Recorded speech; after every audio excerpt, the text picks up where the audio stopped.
How much longer can this trading range within a trading range within a trading range continue? My goodness, this market has been in a coma for the longest time and went on again today. So you can see you've got the top of the range, the bottom of the range, and then it begins to form another trading range, and it's getting even tighter. And I've been talking about this pre-market now for the longest time, how the 20 and the 50 are coming together, and you can see they're almost touching. So as all the older price data drops off and it averages in the newest price data, those slower term moving averages begin to catch up with the shorter term moving averages, and they're almost touching. I've also mentioned how those that might draw trend lines from high to high and from the lows, it's coming together. Someone looking at Bollinger Bands are seeing they're beginning to pinch. In other words, the whole trading community is recognizing that the ranges are contracting, volatility is contracting, and that at some point something's got to give. Now, what'll be what motivates that? That's the unknown. The economic reports that have been coming out tell us that inflation is subsiding and interest rates have come down a bit. Oil has come up a little bit, so that's neutralized things. But as you can see, it's just marking time. So let's look at the spiders. So we always look at different markets to see is something telling us something different that might give us some guidance.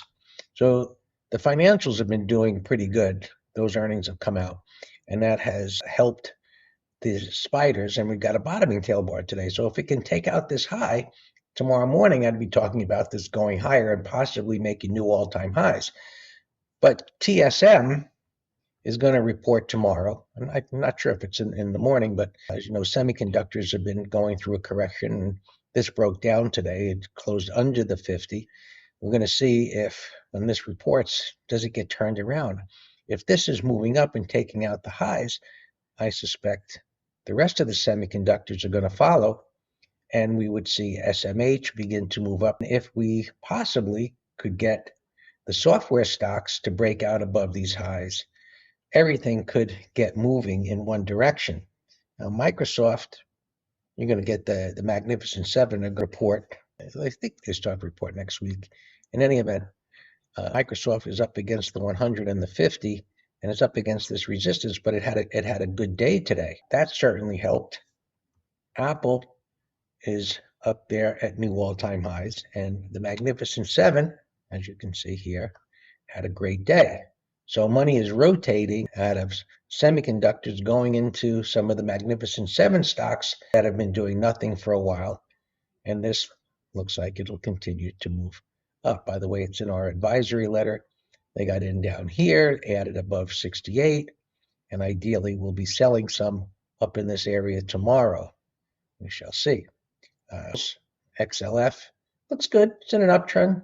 So the different ones like Citibank got knocked back down, big reversal day. Meanwhile, JP Morgan, which gapped down, waiting for that to come up, that rallied back up again. So there's this give and take amongst different stocks and different sectors. The futures are doing absolutely nothing, as everybody be waiting for those economic reports. The Dow futures, as you can see, are doing nothing. Oil, for the moment, is doing nothing.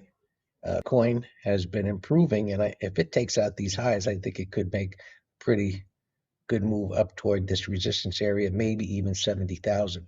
So you can see this has got the void concept, meaning that past this high, and based on the new low, this retracement and this bullish price action, I would assume if it takes out 6,600, it continues to go up into this void area below. And you might say, well, what's the void area? And I've been explaining this pre-market by showing you a volume profile. And as you could see, this kind of makes the visual of it obvious to everybody.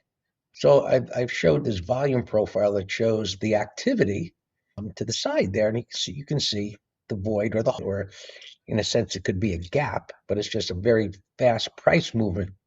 So it gives me a bias because there's nothing there that it could move up toward this area because there's very little activity to trade against.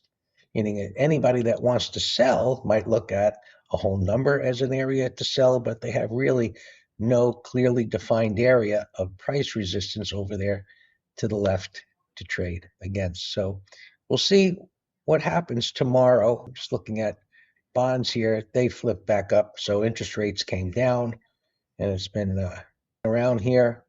And we'll see which way that goes tomorrow. Short-term interest rates, 13-week, has just been whipping up and down as traders try and figure out the Fed's next move. The Fed chairman's been speaking for the last couple of days.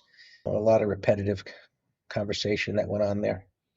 Other than that, I think hoping that tomorrow or by Friday, this market could get moving and we could see some sustainable move, and possibly the S&Ps look like the ones that could really be the one that could push up and make a substantial move and maybe make new all-time highs. As always, if you have questions, email me, Greg at Master Trader.